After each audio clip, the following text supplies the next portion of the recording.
Assalamualaikum warahmatullahi wabarakatuh. Jadi aku hari ini bakal menjelaskan tentang materi dari manajemen pembiayaan syariah, yaitu manajemen proses dokumentasi dan pengawasan pembiayaan di bank syariah. Kita langsung aja ya.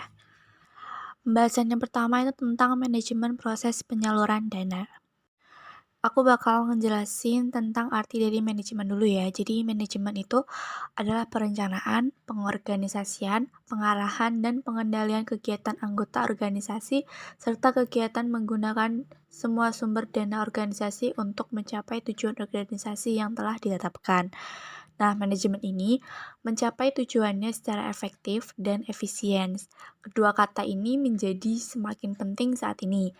Dengan kata lain, pencapaian manajer diukur dari efektivitas dan efisiensi pencapaian tujuan organisasi, bukan sekedar pencapaian tujuan organisasi. Peter Drucker mempromosikan kedua istilah ini. Menurut Drucker, efisiensi berarti melakukan hal yang benar atau melakukan hal yang benar, dan menjadikan efektif berarti melakukan hal yang benar untuk melakukan hal yang benar.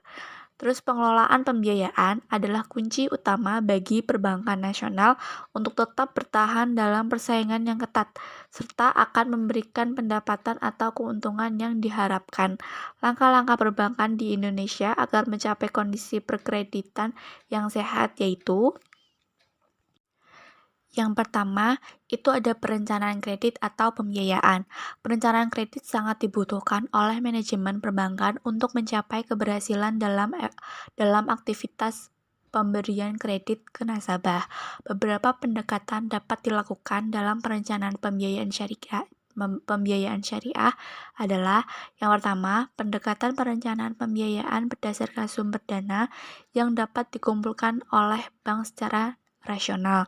Selanjutnya, pendekatan perencanaan pembiayaan berdasarkan kemampuan pasar untuk menyerap penawaran dana dalam bentuk pembiayaan. Yang ketiga, pendekatan perencanaan pembiayaan berdasarkan anggaran bank. Lalu, pendekatan perencanaan pembiayaan berdasarkan ketentuan-ketentuan moneter yang telah ditetapkan oleh pengusaha moneter. Selanjutnya yang kedua nih, ada proses pemberian kredit atau pembiayaan, administrasi kredit atau pembiayaan. Proses pemberian kredit atau pembiayaan merupakan tahap yang harus dilalui oleh nasabah selaku pemohon dan petugas bank selaku penilai. Berikut proses dalam pembiayaan meliputi ada 2 proses. Jadi yang pertama itu ada surat permohonan pembiayaan, dan yang kedua itu proses evaluasi. Lalu di pembahasan kedua itu ada dokumentasi dan administrasi penyaluran dana. Dokumentasi pembiayaan. Dalam penyaluran pembiayaan, sebuah dokumentasi yang lengkap, update, serta akurat merupakan hal yang wajib dilengkapi nasabah sebagai data diri sesuai dengan persyaratan dan ketentuan yang berlaku. Yang kedua itu ada administrasi pembiayaan. Setiap permohonan pembiayaan yang telah diproses harus diadministrasikan dalam buku register pembiayaan yang dibuat oleh pihak KJKS sesuai dengan jenis pembiayaan. Berikut tahapan dalam administrasi pembiayaan. Penerimaan keputusan dari kantor pusat atau kantor cabang yang bersangkutan, lalu kepenerusan kepada nasabah pemohon, apakah disetujui atau ditolak, serta penyampaian ke nasabah. Yang terakhir, penandatanganan akad apabila disetujui. Pembahasannya 3 adalah pengawasan penyaluran dana. Pengertian pengawasan pembiayaan. Secara umum, pengawasan merupakan suatu usaha sistematik untuk menetapkan standar pelaksanaan tujuan dengan tujuan-tujuan perencanaan, merencanakan sistem informasi umpan balik, membandingkan kegiatan nyata dengan standar yang telah ditentukan sebelumnya, menentukan dan mengukur penyimpangan-penyimpangan, serta mengambil tindakan koreksi yang diperlukan. Lalu kita akan bahas tentang pembinaan dan pengawasan menurut Undang-Undang Perbankan. Pembinaan dan pengawasan terhadap bank syariah dan unit usaha syariah atau UUS akan dilaksanakan oleh Bank Indonesia. Bank Indonesia melaksanakan pembiayaan bank syariah dan UUS antara lain mengawasi aspek kelembagaan, kepemilikan, dan kepengurusan kegiatan usaha, pelaporan, serta aspek lain yang berhubungan dengan kegiatan operasional bank syariah, dan UUS meliputi pengawasan tidak langsung atas dasar laporan yang disampaikan oleh bank yang bersangkutan dan pengawasan.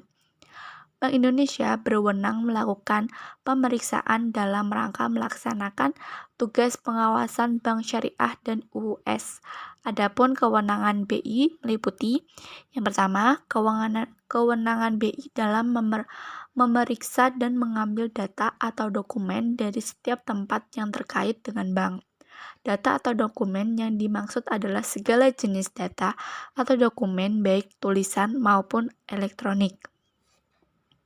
Yang kedua, kewenangan BI dalam memerintahkan bank melakukan pemblokiran rekening tertentu, baik rekening simpanan maupun rekening pembiayaan.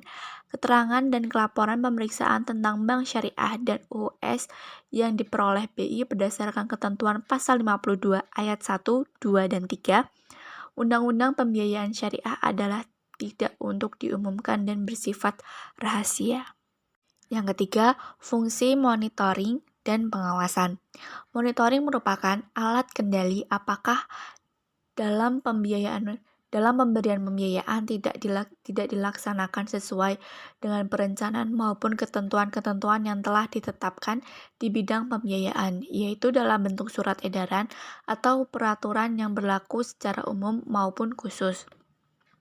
Pelaksanaan fungsi pengawasan ini menjadi tanggung jawab dari setiap level manajemen yang mengelola kegiatan di bidang pembiayaan dan setiap bank atau cabang.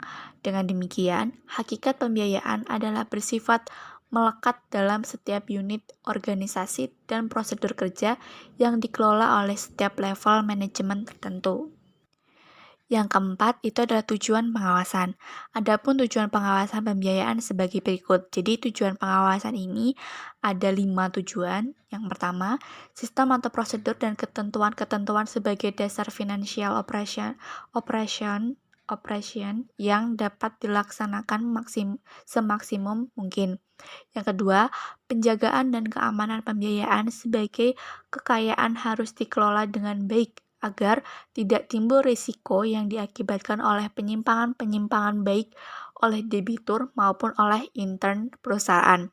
Yang ketiga, administrasi dan dokumentasi pembiayaan harus terlaksanakan sesuai dengan ketentuan-ketentuan yang diterapkan sehingga ketelitian, kelengkapan, keaslian, dan akurasinya menjadi informasi bagi setiap lini manajemen yang terlibat dalam pembiayaan. Yang keempat, meningkatkan efektivitas dan efisiensi dalam setiap tahap pemberian pembiayaan sehingga perencanaan pembiayaan dapat dilaksanakan dengan baik. Dan tujuan yang terakhir itu adalah pembinaan portofolio baik secara individual maupun secara keseluruhan dapat dilakukan sehingga mempunyai kualitas aktiva yang produktif dan mendukung terjadinya koperasi yang sehat. Bahasan yang kelima adalah pelaksanaan pembiayaan dana. Poin yang pertama itu adalah persiapan pengawasan pembiayaan, pendekatan pengawasan. Disadari bahwa ruang lingkup pengawasan pembiayaan itu sangat luas, maka pelaksanaan pengawasan pembiayaan harus berjalan secara efektif dan efisien terlebih bila dikaitkan dengan jumlah tenaga kerja dan waktu yang terbatas. Oleh karena itu, perlu adanya skala prioritas. Yang kedua itu adalah penelitian pendahuluan. Penelitian pendahuluan kegiatan usaha nasabah meliputi sebagai 1. Market atau kegiatan pemasaran nasabah, dan 2. Kehandalan sarana produk. Poin yang kedua atau yang B itu adalah mekanisme pengawasan pembiayaan. Kegiatan pengawasan bidang pembiayaan dimulai sejak permohonan pembiayaan nasabah diproses sebagai pembiayaan dilunaskan atau diselesaikan. Proses permohonan pembiayaan nasabah dilakukan secara bertahap sehingga pengawasan pembiayaan juga dilakukan secara bertahap pula. Adapun tahap-tahapan sebagai berikut. Yang pertama adalah tahap perencanaan, yang kedua tahap pelaksanaan pembiayaan, dan yang ketiga adalah tahap evaluasi pembiayaan. Lalu ada poin yang ketiga adalah aspek-aspek pengawasan pembiayaan. Ada 4 aspek dalam pengawasan pembiayaan, yaitu adalah aspek kuantitatif, pengawasan administrasi pembiayaan, pengawasan pembiayaan menurut jenis pembiayaan, dan pengawasan melekat pembiayaan. Selanjutnya ada penyelesaian penyaluran dana bermasalah. Pengertian pembiayaan bermasalah. Penyelesaian pembiayaan adalah upaya yang dilakukan dalam bank dalam rangka membantu nasabah agar dapat menyelesaikan kewajibannya. Bank Umum Syariah dan UWS dapat melakukan riset strukturisasi pembiayaan terhadap nasabah yang mengalami penurunan kemampuan pembayaran dan masih memiliki prospek usaha yang baik serta mampu memenuhi kewajiban setelah restrukturisasi. Berikut adalah peraturan Bank Indonesia yang berlaku bagi BUS dan UUS dalam melakukan restrukturisasi pembiayaan, yaitu Peraturan Bank Indonesia Nomor 10/18 PBI 2008 tentang pembiayaan bagi Bank Umum Syariah dan unit usaha syariah sebagaimana telah diubah dengan PBI Nomor 13/9 PBI 2011. Yang kedua, Surat Edaran Bank Indonesia Nomor 10/34 DPBS 2008 tentang restrukturisasi pembiayaan bagi Bank Umum Syariah dan unit usaha syariah sebagaimana telah diubah dengan SEBI Nomor 13/18 DPBS 2011.